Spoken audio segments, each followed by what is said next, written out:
walls, close quick. The blood in the air is so thick. Are you ready to die? Or are you ready to quit? Finish him.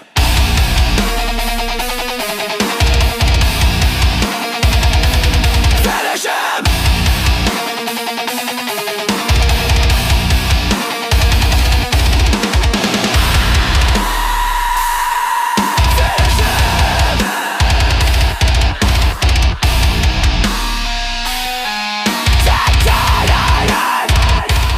Welcome back to Don't Leave It to the Judges podcast. I'm here with Patty Broken Skull. Patty! It's wonderful, dude. I mean, the energy that I bring to this show is incomparable. You know what I mean? There's not another duo of MMA hosts here in this field, okay, that have this type of energy, okay? Not John McCarthy, not fucking Aljamain Sterling. All right, we bring the energy. We're real fans, folks, and that's the one thing that, you know, that Notebook LM, like I was telling you, Sam, that's something they even recognize. We get it. We know what we're doing. All right, we know what the fuck we're talking about. We're not the casuals, all right? Even if we were, we still are relatively versed casuals, you know what I'm saying? I don't miss an event. I don't know if Sam does. And that even means we watch so much of it illegally. Fuck everyone. Cut that. Just kidding. No. That's clip. Any news, man? I ain't got nothing new, really. Something recently popped up about Conor McGregor, I think. But again, it is just the same sort of, hey, he's hanging out with so-and-so. Hey, maybe he's on the Epstein list. I don't know. You know, maybe not that. But... Oh, no. Somebody was talking about, oh, Brendan Schaub is pissed about Dana White getting into boxing. That's so fun. For what? That's a guy's opinion that matters. Go ahead. I just have some simple stuff like Gene Silva has came out and said he's no longer friends with Marcia Rufy. He won't say why. Just they're not boys anymore. Michael Chandler calls for a BMF title fight with Holloway at the White House. I mean, that could happen. You know, depends. And I did see where Waldo Cortez Acosta says we ought to have an interim heavyweight title. Yeah. Well, no, fucking take the championship from John Jones. Yeah, well, Aspinall. No, Aspinall. That's right. He's got the interim. There's too many fucking... Fuck the interim. Just throw the interim in the trash, take the belt from John Jones, and fucking put it... I hate all this interim bullshit. You don't need all these titles. You got a real title. If you can't defend it, make a set amount of time. If you can't defend it in that amount of time, it's done. You're stripped. Exactly. There should be a limit, and I think that's something that they have to come to a crossroads with, and at this point, the crossroads have to be now. You have to start to, because we're on Paramount now. I think there's nothing more interesting and nothing more of a storyline builder than somebody losing a title, right? We need to have these titles switch hands that much faster, because if a guy's going in there and he's that dominant, why shouldn't he be able to do it that much quicker? If he's training that much harder, he's a championship athlete, and he's getting paid to do so, why shouldn't he be fighting more often? That's just one opinion. Of course, you could take many roads here. I'm just simply saying that why not? Why wouldn't you like to see these guys that are winning these titles put them on the line more often? Fuck around if you want to. You know what I'm saying? You got the belt. You're that good. Let's see. You know, that's how also you build up records, man. You break records. You change history. Okay, you got a guy who's actually that good and willing to put, like, what's the guy, the young guy, Joshua Van, young guy. He's known for fighting week after week. We're not going to see him for 2 years, bro. That sucks. Not the case. That sucks, because I also think that he's the type of guy that might even be like, let's go. I'm ready to go. Hamzat, right? Hamzat Chimaev. He's known for going, let's go. So why not? Why are we not doing that? Why are we letting them rest? Hamzat came in and had like 4 fights immediately. That's what built him up. And then, I mean, he's got a lot of health problems and shit. There can be excuses, of course, but that just means the title is vacated. Hey, now it goes to the next guy. You won it. Come back and get it, dude. Fight harder for it. I mean, it's getting lazy, as I think what's happening. You know, I think a lot of the fighters are just relying on these paychecks that are getting them through by even losing. You know, I don't have to even try, because even if I lose, I still get to put money, you know, food on the table and then go back to my fucking gym where I have employees. That's what they're living now. And it's not, I'm fighting to actually put food on the table and to be a champion. You know, you want that. And if the title is up for grabs that much quicker, and it's the serious title where, God damn it, now I'm being introduced as a former champion or the champion, let's do it. Because nobody wants to be introduced for the rest of their career as former interim lightweight, whatever the fuck. Yeah, that's I hate that. Let me get that real thing. We would have already had Ferguson. Tony Ferguson would have carried the belt for a while. You know what I mean? They would have all had real. I don't know, man. You think about all the guys that had fucking interim titles that didn't ever win the title. There would have been lot more champions that are now fighting in game bred MMA on YouTube. Like this guy's out there getting it, but he was a champion, a real champion. So let's go over this UFC 325 results. This pay-per-view quality card that started off with the first few fights were the road to UFC finals. That Right. no one cares about these guys. Oh, who watches this? But yeah, Well, hold on. Let's throw this guy under the bus real quick. A guy that's known to train with Dan Hooker couldn't make weight and then tried to cheat to get in there. oh yeah, Goddamn. yeah. I forgot about that. I should have brought that up in the news. Motherfucker What a has der- got his elbows on the curtains. And What you an hate it too idiot. because he looks like a monster, even though he's Golly. 125 pounds. Well, couldn't make 125 pounds.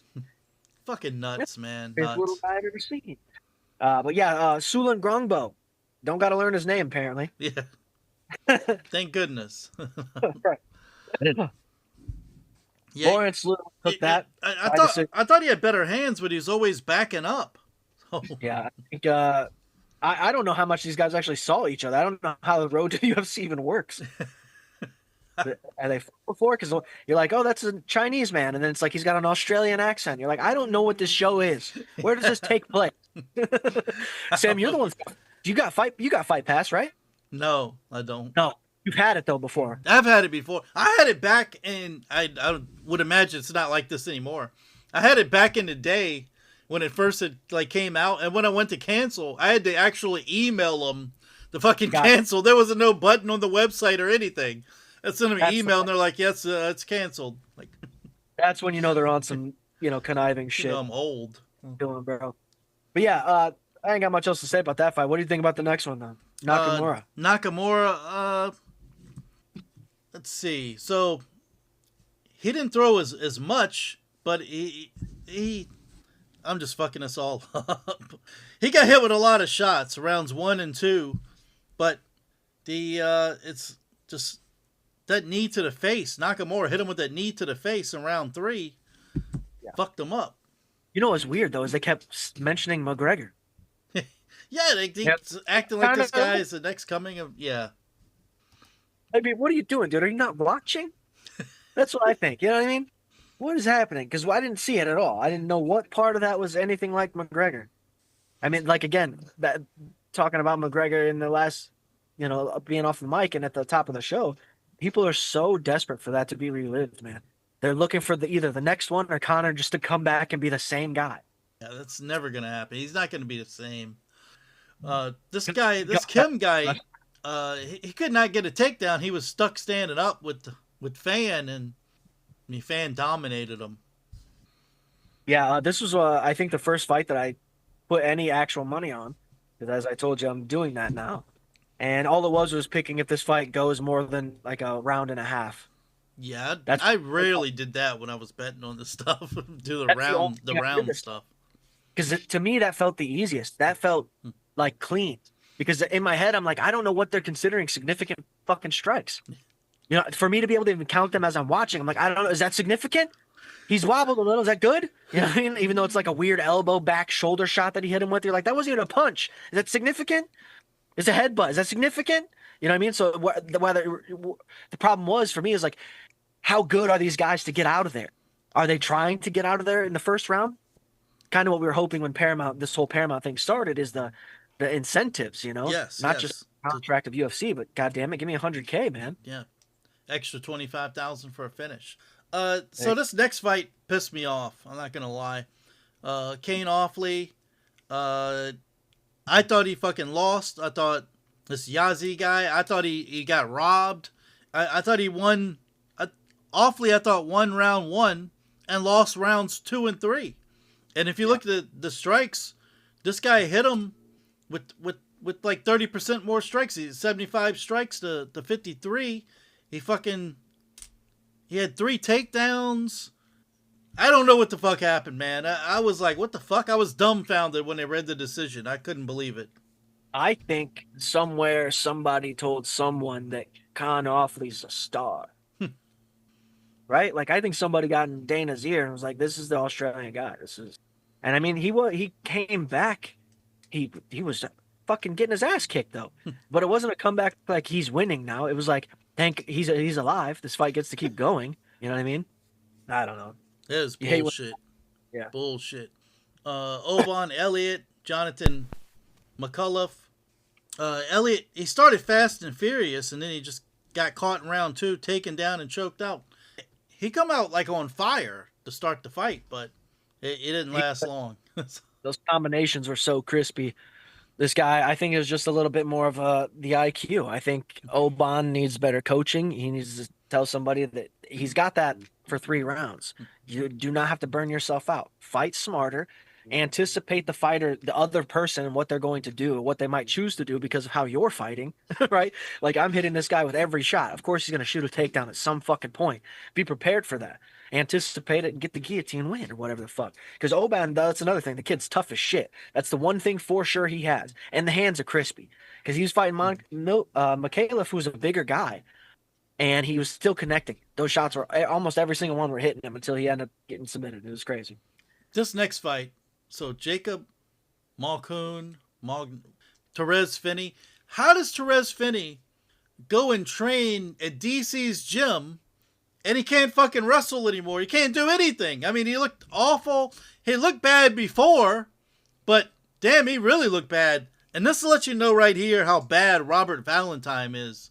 Because, I mean, he couldn't do shit against Finney. I think he'd do like 1 strike that whole fight or something, maybe 8. But yeah, Finney was walked down this whole fight. He couldn't do anything. After he got hit a couple times, I think all his confidence was gone. He was just he only even attempted 1 takedown. He got taken down a couple times in this fight. What the fuck, man? Like glitched out. It's probably me, but definitely froze on my end. Froze so up for a second there. I just watched you freeze in the middle of whatever you were saying about Finney, and then. So where were we? What happened? He's fucking terrible. That's all. That's all I was saying. I don't know how he goes and trains with DC and is even worse than what he was. Yeah. I think there was something in it that maybe DC was like, you got to try to stand in this one. You got to try to get a knockout on this one. Yeah, of all people. But you don't have to, though. Like, you could, if you're that dominant as a wrestler, just do that still. If you know that it's there, get it. Attempt it at least. And we just saw him stand against the fence and get punched a bunch, I think. It was real strange. It was terrible. And like I was saying, that's how bad Robert Valentine is. He couldn't do shit against him. Yeah. That's if there's one thing that we can get to by the end of this podcast, one conclusion is that the best fight we could ever see is a Robert, Valentine versus a Michael Jackson. And that's really the goal. That we started this podcast to end it with that. So if that happens, I mean, Sam, we can hang them up. Yeah. Actually, speaking of what we were talking about off mic, that's a storyline we could write. There we go. Robert Valentine versus Michael Jackson. Cam Ralston, Cody Brundage. And this is a fight, once again, someone started off aggressive. Brundage started off aggressive, and then he got beat up and got grounded and pounded and put away. Yeah, Ralston's the guy. And was he 11-9 now? 11-8, something like that? I mean, come on, man.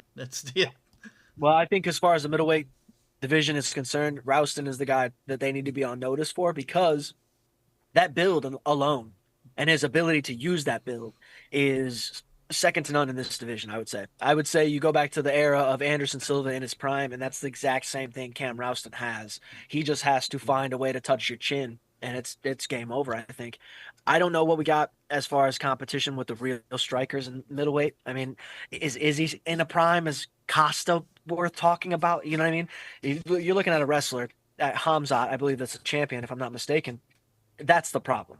How does Ralston do against somebody who is an absolutely tenacious wrestler? I was going to say racer. I don't know why. I'm definitely leaving that in. So the next fight, Junior Tafa, Billy Elikana. I mean, this is. Wait, tell me the first thing you noticed. The first thing I know, well, Tafa. You know what? He looked like he was in decent shape. I was like, damn, he looks better than I thought. He usually looks usually you never know. But even if you get hit a couple times with this guy, all you gotta do is take him down. The fucking wind blows him to the ground, this guy. He can't avoid being taken down. This dude. He lost all that weight, but somehow still top heavy like a goddamn sailboat. You know what I mean? Fucking wind catches that motherfucker. He's going somewhere. Now, here's what I like is the fact that he did lose the weight, and there is a possibility that the other brother didn't. So we could probably tell them apart now. Other thing is this guy probably ain't in the UFC either, so anymore. 6-5. Like, oh, I don't know, man. This is light heavyweight though, so. Billy Alicana, is he that good? Is Junior Taffa that bad? I don't know. I mean, he took some shots in the first round, so I wouldn't think he's all that great either. But that's the whole problem with this everybody division. knows you can just take this guy down. It's no problem if you get hit. Speaking of being a guy that's able to take down, we'll talk about that in 2 fights. Quillan Salakid versus Jamie Malarkey, my guy. 2 absolute brawlers, not brawlers per se, but 2 guys that are willing to fucking throw down. To get Salakid needs some better competition. I want to see where he's at. We said this in his last fight. We said it in his last fight. I think we even said it about this fight before it took place. Is Salakid's past this already? This is just for fun in his hometown. You know what I mean? That type of shit. Like, hey, he's gonna have a lot of fans here. Build his name up even more. Fine, do it. And he did it. And he did it well. And that's all you gotta say. Sorry, Jamie. It stinks, man. You had just fed to the wolf. You know what I mean? That sucks. This next fight, I couldn't fucking This is stand what I it. was talking about. A guy you could just topple over like a Taffa, you know what I mean? Talison just laid on top of Tuivasa. And Tuivasa pretended like, what the fuck's this guy doing type shit. And it's like, what are you doing? What are you doing, sir? And again, Sam, this was the hardest. This is the big money bet for me. Because this was the hardest one to pick because it was, does this fight last over 4.5 minutes? Which is only the first round, right? Yeah. And the first round got a little sketchy. They were throwing some hammers there for a second. It got touchy. But then once they start laying on each other, I'm like, oh, yeah, it's over. I'm good. I'm clean. I got all 4 right. Nailed it. So actually, I'm up $5 in my total UFC gambling. So thank you, everybody, for the support. Hit up the YouTube channel if you haven't already. By the way, support the channel by checking out w.gg, promo code judges for energy in a packet. But back to what we were talking about, man. Talison is towering over basically everybody in this heavyweight division. But if this is how he's going to go against the guy who wants to strike instead of showcasing any kind of ability to knock out a guy, I'm not with it. It's kind of boring. Because Tai Tuivasa is a guy who wants to stand in front of you. Might as well do that. Why not put on the And he was like dead tired. He was dead. So was Tuivasa, but my God. It was incredible. But what I'm saying is this doesn't really showcase me anything from Talison. No. It just makes me think the next guy is, again, you could, root for him against him. We'll see. It was terrible. It was like watching Kimbo versus Dada 5000 when both guys in the third round, the referee could have knocked them both out. Sure. I would imagine this is my hope. Why not get Talison versus Hogan? What do you think about that? I'm fine with that. Give him a giant guy, first of all for Hokit, see if he could take him down. And let's make Talison try to punch this guy. I mean, that's what we want to see is somebody be actually dominant in this division. And so far, I would say Hokit's the most interesting prospect aside from Acosta at the top. Yeah. You know what I mean? Well, that Asplin guy, he seems like he could get somewhere maybe. Well, let me ask you about the actual title holder, because is it not Aspinall? He's the interim champion, correct? Yeah, he's the interim or whatever. But John Jones has still got the belt flying. Fuck, that's crazy. It's stupid. The whole thing's stupid. All right, Mauricio Rufy, Rafael Fiziev. And more. Speaking of news, apparently John Jones is told somebody he needs a hip replacement. So, anyway, so go ahead. I'm sorry I interrupted there. Rafael Fiziev, Mauricio Rufy.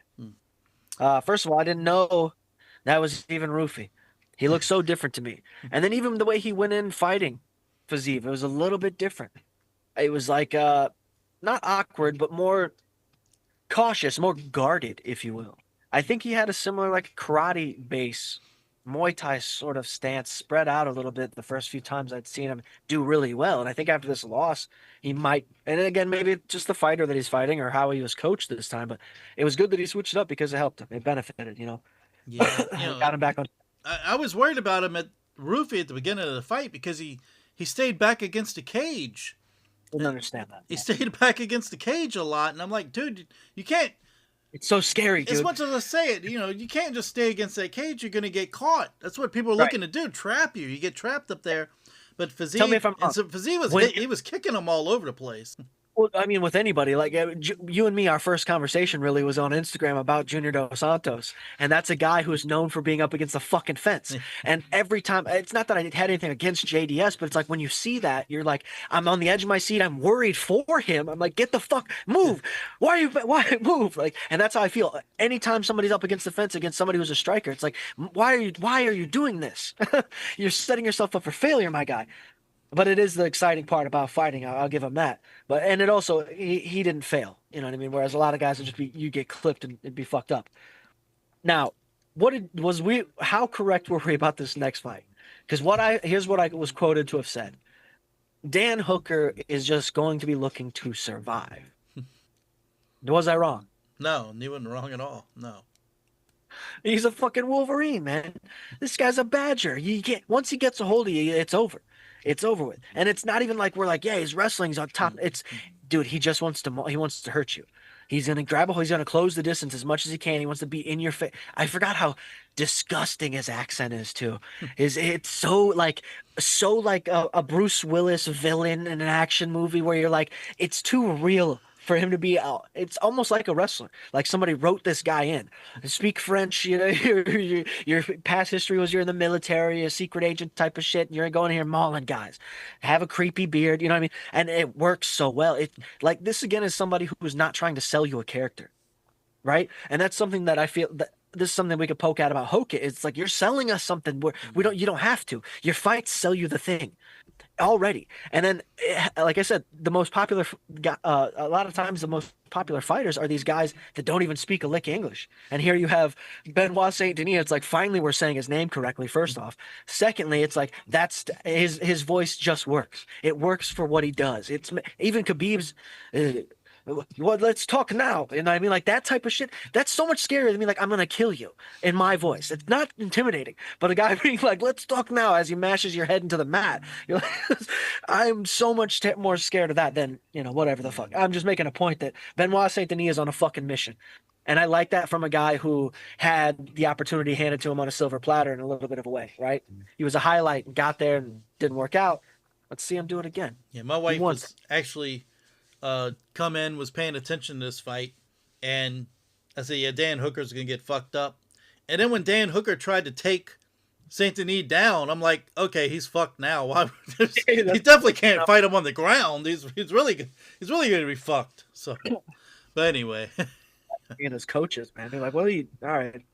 In this main event, there was no fucking point in having this rematch other than Volkanovski beat Lopez in New York. You know how we can get more people to watch? We'll have him face him again in Australia. We don't want him to have him someone he's going to lose against. Jeez, we want that Australian money. Exactly. Those fucking ruples. What are they called? I don't know what the fucking currency they use over there. They're like, it's just $1, guys. Fucking idiots. Well, never been. Never been down under. So yeah, I just didn't see the point in this rematch. I don't think anybody really did. I think it was just, again, maybe something to just push this Paramount thing. I think eventually they might even fall into this repetitive laziness. That's why I said, hey, man, let's get more cards where 3 championships are on the line. Next week, same 3 championships. You know what I mean? Like that's how fast the titles are going, bro. We're moving. I mean, they really have no incentive to save these pay-per-views for the best cards. I mean, we saw the first... You mean save these fights? The best fights, I'm sorry. Right. I mean, the first few fights of that was some finals of a fucking tournament when no one's ever heard of these guys. So... Exactly. And maybe this Paramount thing could also help bring back the possibility of a tournament. You know what I mean? Like, let's do a tournament of former champions, right? You get fucking all the former champions of a division to fight. Whoever wins is now the new champion instead of the interim bullshit. We're so smart, dude. Go ahead. All right, so the next event coming up, it's at the newly named Meta Apex. It's so stupid. They motherfuckers get sponsorship for every single thing there is. Well, it's so... The money, they just bring in more and more money. All right, but the first fight, we have Claudia Sai Gulia, I like it. Priscilla I think Cachero. I don't even have, dude. This is what mine looks like. I'm gonna show Sam. Look at that. The person she's fighting doesn't have even a Doesn't have circle. anything. Nothing. There's no name, just a record. So So she's identifiable. both Go of ahead. these women are bad. I mean, Claudia, she's only 27, where Priscilla's 37. She's got 10 years on her. All right. So when I say both of them, they're bad. Claudia, she's 7-2. She was knocked out by Melissa Mullins in her UFC debut. And before then, her wins were mostly against women losing records. She won a decision over Arana Alexieva in her last fight. And Cachera, 13-7. You know, she's been subbed 4 times. She's lost 3 of her last 4 fights. And her last fight, she was knocked out by Jocelyn Edwards in the first round. So, is she even trying to be in the UFC? Look, if anyone's betting on rounds, you might as well go, this one's going past, Yeah. this one's going to a decision more than I likely. don't even think they put him on there, bro. I'm serious. I didn't see a single one where it's like, is this female fight going over 1.5 rounds? Fuck yeah, it is, bro. Don't even have to guess. You put $10 to win 80 cents or something if it Yeah, that- goes no to a shit. decision. I swear to God. All right, this next fight, a bantamweight bout, and these fucking names, Moen Gafarov, Jacob Wicklocks. I don't know. So, And again, it can't just be like spelled like Jacob. It's got to be a K, a silent T. What the fuck's happening, bro? well, so Gafarov, he's 20-6, 10 knockouts, 7 submission wins. He lost a split decision on the Contender Series to Chad and Helliger, and he wasn't signed. He went on to win 2 fights, both finishes in LFA. Then he was brought back to the UFC, brought in the UFC. He's now 2-2. I was shocked. He pulled off a decision win over the undefeated at the time was the Renyan Nakamura guy in his last fight. Even though it was a decision, he dominated the fight. But that was over a year ago. Right. He's fought 3 times in the last 3 years. All right. Wicklocks, he's from Poland. He's 17-3. 10 submission wins. He was in the KSW organization in Poland. He was their bantamweight champ before being signed to the UFC. He had a split decision win in his last fight. It was his UFC debut was against Patchy Mix. God. Yeah, Patchy Mix is gone now. By the way, he's out. Thank God. Stop showing his ass on camera. He was But nothing. 5 of this guy's wins are by guillotine choke. And Look, Sam, I gotta say, I only laughed at the fact that you said he's from Poland because it's like everything about him seems Polish. His last name, because you were like Jacob Wicklocks. It says he was like, I would say there must be a lack of competition there because he's fought the same guy 5 times. So, what a storyline. it's 3-1 and 1 draw against Sebastian, some last name I can't pronounce. So He was the one guy that actually could show up. You know what I mean? He's in shape. He's ready to go. They could actually sign the checks. There has to be a reason. And then here's what it is. This Jacob guy goes and wins the UFC title. You bring homeboy back. You know what I mean? You got a 5 times, number 6, baby. We starting at number 6, not number 3. they probably bought this guy in to lose to Patchy Mix, and then like, oh shit, Patchy Mix lost again. Fuck, who else can we bring in here? What a terrible that has to be like one of the biggest busts ever for the UFC. Brother, CM Punk. Yeah, but at least he sold some fucking tickets and had a name of some sort. That's why I laughed, don't because know. I see what imagine you're if saying, Dana though. actually thought he was going to be a fucking Yeah, star. yeah. Look who this competition was, though. Fucking Mickey Gall and Michael Jackson. And what if, like I said, what if Dana actually thought because Batista was doing it at this time, Bobby Lashley, all these wrestlers were getting into it, but Brock Lesnar was the actually successful one. Here comes CM Punk. You're like, oh, he's like a Taekwondo guy, right? He wraps his wrists all the time in wrestling. You're like, you probably can punch somebody. And you're like, what the fuck was that? All right, women's flyweight bout: Wang Kong, Eduardo Mora. Okay. I want to say before Sam gets into it, because the stats are going to be dumb. And I mean, in a good way. Wang Kong, this fight, if it wasn't for this person she's fighting, this should be way higher on the card. This is like a future star for real. Wang Kong is, Queen Kong, if you will. We tried to dub that already. Yeah, well, I'm thinking it's gonna be a stand-up battle, and I think Wayne Kong she wins it. I ain't even gonna worry about the stats. She's got this in the bag. All right. Saeed Nurmagomedov, Javed Basharat. So the two Basharat brothers are on this card, but this is both of these guys started off strong in the UFC, but lately they've been struggling. Nurmagomedov 18-5, 4 KO, 6 sub wins. I thought for sure this guy was gonna come out on top against Bryce Mitchell in his last fight, but he lost by decision. So now he's lost 3 of his last 4. He hasn't had a win in over 2 years. Basharat 14-2, 5 KO, 6 sub wins. He hasn't had a win in 3 years. He was knocked out in the first round by Ricky Simone in his last fight. He has like a awkward striking, and I can't picture him taking Nurmagomedov down. But I mean, maybe he could. I don't know. I'm thinking Nurmagomedov wins a decision. Yeah, I have to imagine this goes to a decision. That's my first guess, simply because I think these guys are going to be just looking at each other for a while. It's going to be really hard to complete a takedown, and neither one of them really strike. So I don't know. I mean, I think Basharat's a little bit better striking wise. I think Saeed's defense is great, but I think if he plays too much defense, that's where we're going to get the standstill. Just be fucking, come on, man. What are we doing? Bruno Brazil, Ketlin Souza. Brazil, she's 11-5. She's been knocked out 3 times. This lady, she came on the Contender Series. She had that head kick head kick knockout over a Marnik Man. Remember they like built up Marnik Man, just a little itty bitty. This shotgun Marnik Man, and she comes out or saw it off or something. She fucking get hit with a head kick. But ever since that happened, she's lost back to back times. She's 3-3 in the UFC. She's just been average ever since then. She's 3-3 in the UFC. Souza, she's 15-6, 8 KO, 2 sub wins.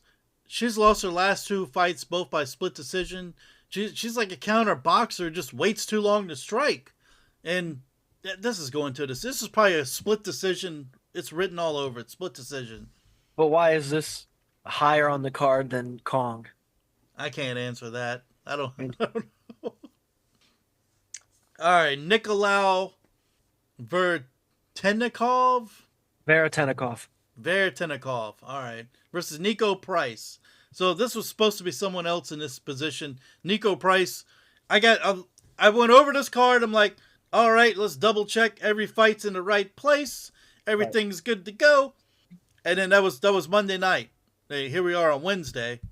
Tuesday, Nico Price has been steps in to save the bout. Like, what the fuck? So it's a very late replacement for him. So both these guys are 36 years old.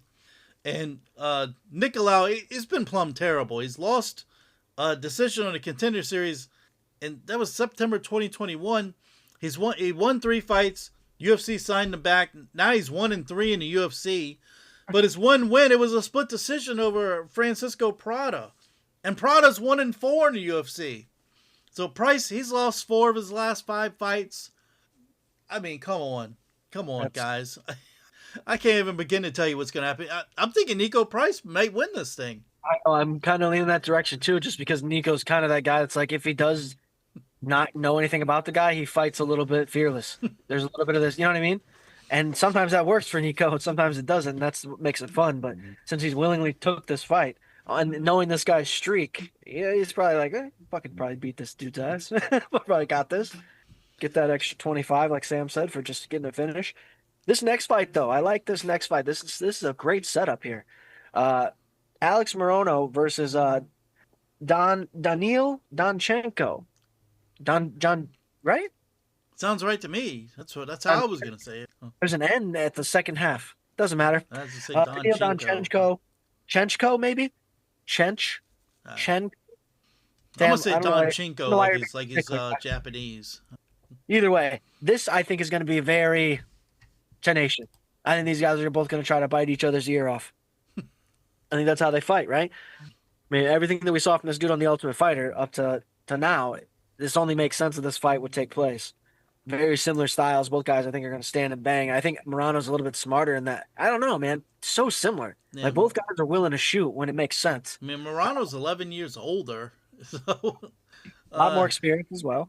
yeah, a lot more. Yeah, a lot of experience. He's lost 3 of his last 4 though, and Right. that those the one win he had in that span, that was a split. That was a decision over Court McGee. So he got torched in his last fight by Carlos Leal. Right. I mean, this guy, besides that fucking TKO win over or knockout win over Cowboy Cerrone back May 2021, everybody done forgot about this dude by now. If this isn't a clip, I don't know what's supposed to be, but you just call him Cowboy Cerrone. That's right. I'm the one smoking the joint over here, dude. What the fuck's going on? Because you know it's Cerrone. He's a fucking Hall of Famer. Yeah, that's But you know what I mean? I don't know. And you also said cowboy correctly. I think that's what happened is you went to say the C of the next word the same because it is a C. If you're saying it phonetically, it could be Coroni. But I want to point that out because of all the names Sam could get wrong, it's fucking Donald Cerrone. Yeah, I don't know. I don't know what I was thinking. I just know his name so well because it rhymes with baloney, my guy. Let's be honest. What the fuck are we talking about? I didn't repeated this Don Chinko guy so many times. He's only 24. He's 12-2. He was coached by DC on Ultimate Fighter. He knocked out Rodrigo to get the contract. I mean, he walked through the competition on that show. I think he's got the skills to beat Morano. I think the youth is definitely going to help him, but I think it's going to be a hard fight. I think it's going to be hard, especially if he just goes in and he only wants to fight this way, like where they're both just super aggressive. If he doesn't try to play it a little bit smart, make the other guy's offense work for him, I don't know. It's going to be a long night. Now, see, I'm picking youth in that fight, but this next fight, I'm going the opposite way. Got Dustin Jacoby versus Julius Walker. Okay. Jacoby, he's another late replacement to the card. Is 21-9. I forgot who was going to fight here. Was it going to be Ryan Spann? Anyways, 21-9, 14 knockout wins. No, I'm sorry, Ryan Spann. That's coming up. I think he was going to fight. Anyway, he's lost 4 of his last 5, he had lost 4 of his last 5. Now he's won his last 2 fights, both by knockout. He had knockout win over Victor Petrino, and then a knockout win over Bruno Lopez in his last fight. This man is always a dangerous kickboxer, and he struggles against grapplers. So if I was him, I would just try for the takedown immediately. But I mean, he came on and he's 7-1. He made his UFC debut at a split decision win over, or a loss actually, against Alonzo Menifield. He spent a lot of time grappling Menifield against the cage. That was his first ever loss, and that was the first fight he ever even been to a 3rd round.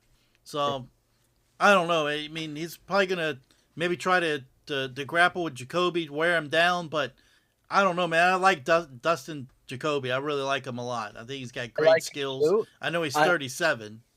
Well, I think that he is one of these guys that he's got 2 good, takedown defenses in him. Like he could stop 1 or 2 good ones, and then if it gets to a 3rd and it keeps working, he could go down. But I also think he's got the type of power that could hurt you in close. Oh yeah. If Julius wants to play that close game and Jacoby wants to fire off, because he's even the type of guy that'll be chest to chest and push the guy away to hit him. You know what I'm saying? So it's like if they want to, I think that's where it could end up. I think something up against the fence, Jacoby's trying to push off and he keeps striking, where Julius doesn't defend himself that way because he's still fighting for the takedown. Could be interesting. I also do lean Jacoby. He got to. Everything we've seen from him is like a highlight reel of just he barely touching guys, and it's a problem, And taking a late fight for just like Nico Price, these are guys that have came in taking fights at late notice or whatever, and winning. So you kind of got to lean that way. They have the skill set to do so. Gene Massimento, Farad Basharat. Massimento is 17-1, man. The only fight, his only loss was his last fight. It was a split decision, and that was against Rob Font. I mean, he took that fight on short notice. Right. It was kind of back and forth, and I kind of thought he should have won when I watched it. So, actually, that was the fight before last. His last fight, he had a split decision win over Miles Johns. He's not the most flashy fighter. He's just hard to beat. He does a lot of countering. But Farad Basharat, he's 14-0. He's never lost. He's been dominant in the UFC so far, and they're like slowly stepping this guy up in competition. It seems like, which I like for them to do. But I mean, he's got 6 sub wins, but we see him striking a lot. I mean, this is going to be a tough fight, fight, and I'm thinking Farhad Basharat gets a decision, maybe even a split decision. I think this is a fight that only would hurt Basharat if it goes very poorly, quickly, right? I think win, lose, or draw, this still is good for him. It's still great experience. I think the same thing with Matsumoto. I don't really know how much it would affect either one of them, aside from something significant taking place quickly, where it's going to help give Basharat that extra push that we need to see in this division for him to take on the next top guy. Because again, I think what's the age difference here? Only 2 years. You know what I mean? Both these guys, I mean, other guys, Basharat's obviously been in the UFC longer, but I think they're both at the ripe age to be like, even if they lose, you could still build them. You know what I mean? That's true. So long as it's not extremely dramatic and you're like, this guy's never coming back. I think he lost an eye. All right, middleweight bout. Mikhail Olasejic. I like it, dude. Marc-Andre Barriault. Well, that's fucking awesome. Sam, I mean, if you guys listen to this on YouTube, please hit the like just for him getting through that, because that is the first time in this guy's UFC career that we've said his name fully all the way through. We just call him Michael, the fucking Polish dude. We know who he is. He's 21-9, 16 knockout wins. He's been sub 6 times. All right, he had a span where he had lost 4 out of 5 fights, but his last 2 fights he faced some tomato cans and beat them both by first round knockout. When I say tomato cans, that's Shadrick Dumas and Gerald Meerschaert, because Meerschaert, he hasn't tried in his last couple of fights really. Let me add. I do want to add that I think Sam will agree that even though those fights that he was in, he might have lost, they were good fights. Oh. They were good fucking fights. It wasn't like he got his ass beat. He really was in those fights. He tried. He was, he's a tough kid. And then it all turned around with the Fighting Nerds. Obviously, I would mention that. But I think Andre Barriault has this insane power, this Dustin Jacoby type of power. Like, I can touch you close, and it's a problem. I think he's also a hell of a wrestler. I think that'll also benefit him, if it happens to get there. I don't think it's hell of a wrestler is a bit of a stretch, not like he's a college D1 athlete or whatever, but it's like he can get down if he has to. But I think the coaching is going to be different for Michael, and I'm not going to even attempt the last name. I think the Fighting Nerds, he's going to be willing to stand there and try to bang this out. I think it's going to be a fun fight. Yeah, I think someone gets knocked out quick here. And I think it's going to be Barriault. I think he gets knocked out quick. I mean, he's lost 4 of his last 5. His one win in that time, that was against Bruno Silva, a knockout win. But, I mean, everyone's been knocking out Bruno Silva lately. That's like a highlight reel for guys. He's lost Austin Lane of the middleweight division. Oh, wow. All right. The next fight was supposed to have been Ryan Spann. That's what I was referencing earlier.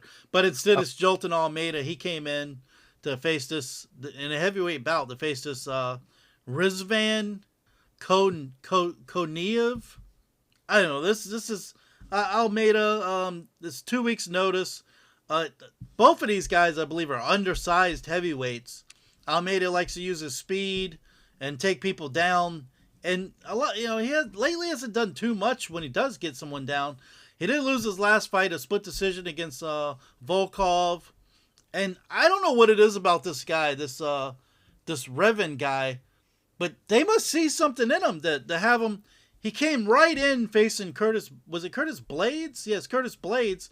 He lost the decision, but then they were going to put him against Ryan Spann, and now they end up with Jolton Almeida. I mean, they're inserting this guy in a top heavyweight competition. I like it. So, but I mean, he had one. This guy, I mean, the UFC must see something in him. So I don't know. Almeida, will he be able to get this guy to the ground? I don't know. I like that. That's how we absolutely lean on Almeida, because he's sort of the standard right now in the heavyweight division of somebody that it could be absolutely dominant. I just think they're pushing this guy too fast. I think that's the problem with this division, man. Is we fucking have no one, so you don't have really a choice. It's like fucking we got an interim title going and a guy who's God damn it.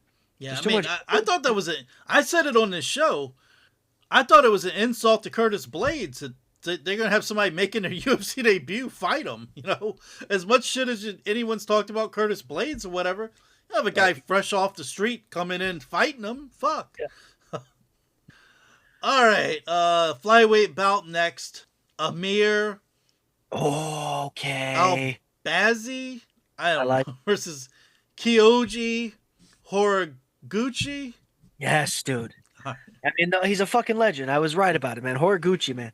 WEC stuff to me, you know what I mean? And Sam, we had talked about this off air after the last podcast about watching some WEC stuff together, and I didn't know that you weren't super versed on it. No, That's- I'm not. That's more exciting because that's where a lot of the little guys came from. And you're like, this guy was a Mighty Mouse Johnson threat, where you're like, I would love to see Horiguchi versus Johnson, you know what I mean? And I believe it did happen. But again, that's so long ago for me to deep dive right now would be tough, and it would also take us even longer into this podcast. But 35-5, that's a fucking healthy record for anybody in this division for sure. Thing is Horiguchi's fought everywhere, and I believe he has fought everybody. And I think this is his moment. I think the way that he fucking dominated whoever the fuck it was in that last fight, that's a good wrestler, that we were all like, this is gonna be a tough wrestling match, and he just destroyed him. Well, yeah, Amir is the guy. He was the guy that they were trying to push there for a second, for sure. But that youth, man, I think that youth right here is going to work against him. Whereas some of these other fights we've spoken about, that youth will benefit you. But I think Horiguchi is the man on a mission, determined, and would be a great champion. For the flyweights, to take over for Mighty Mouse Johnson with this fucking record, a 35-5. Say he's 37-5, 38-5 by the time he gets the title, 39 when he wins it, 40-5 when he defends it. That's a healthy fucking record for my boy. You know what I'm talking about? Should it take that long? No fucking way. Not if he's going against Albazi right now, because he's what? Top 3? Top 4? Yeah, I guess this. I don't know. I was asking. I didn't know if you knew. No, I don't know. I have no idea, because who did Horiguchi fight this last fight? I can click on it myself. It was like Tajir Ulanbekov, and he fucking dominated him. I mean, he subbed him out. He made him look bad. He made him look bad.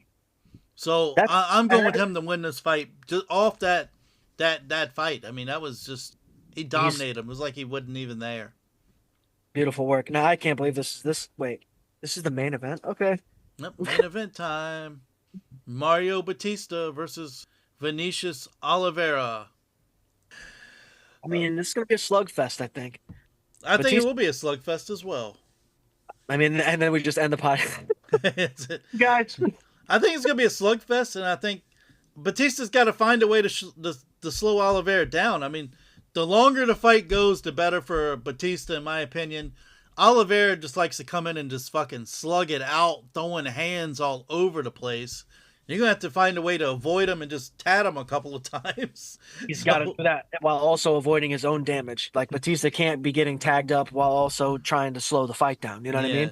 That's the sneakiness of Oliveira. He's got this like sort of just never have his hands up type of shit. I don't know. Yeah, I will say he does overswing some. Well, when I say sometimes, a lot of times, I'm just thinking in my mind, he just like winds up swinging for the fences on every fucking punch. If you can avoid some of those.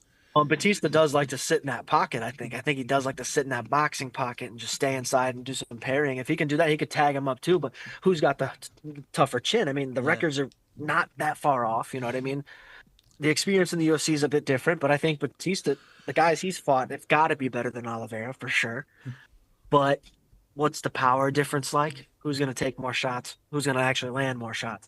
Because Oliveira, I got Oliveira. I think he's going to destroy Batista. I think he's in and out real good. I think that's staying in that pocket's going to work against Batista. You're probably absolutely right.